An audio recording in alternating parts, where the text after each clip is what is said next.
Colonel Sofia Qureshi यांना दहशतवाद्यांची बहीण असे वक्तव्य केल्याबद्दल मध्य प्रदेश उच्च न्यायालयाने बुधवारी म्हणजे आजच राज्यमंत्री विजय शहा यांच्या विरुद्ध पोलिसांना खटला दाखल करण्याचे आदेश दिले आहेत। जिन्होंने हमारी बेटियों के सिंदूर उजाले थे वही कटे पिटे लोगों को हमने उन्हीं की बहन भेज करके उनकी ऐसी की करवाई। एक बार मोदी जी के जोरदार ताली बजाएं।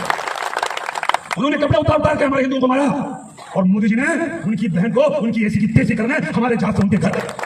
अब मोदी जी कपड़े तो उतार नहीं सकते थे, इसलिए उनके समाज की बहन को भेजा कि तुमने हमारी बहनों को अगर मध्य प्रदेश उच्च न्यायालयाने या मंत्र्यांचे वक्तव्य अपमानजनक, धोकादायक आणि गटारी भाषा असे वर्णन केले आहे। या वादग्रस्त विधानाची स्वतःहून दखल घेत उच्च न्यायालयाच्या न्यायमूर्ती अतुल श्रीधरन आणि अनुराधा शुक्ला यांच्या खंडपीठाने पोलिसांना भाजपच्या नेतृत्वाखाली मध्य प्रदेश सरकारमधील आदिवासी व्यवहार मंत्री शहा यांच्या विरुद्ध FIR नोंदवण्याचे आदेश दिलेले आहेत। उच्च न्यायालयाने पोलिसांना 14 मे बुधवार म्हणजेच आज संध्याकाळी 6 वाजेपर्यंत FIR दाखल करण्याचे निर्देश दिलेले आहेत। सदर प्रकरणाची पुढील सुनावणी उद्या 15 मे गुरुवारी सकाळी 10:30 वाजता होणार आहे।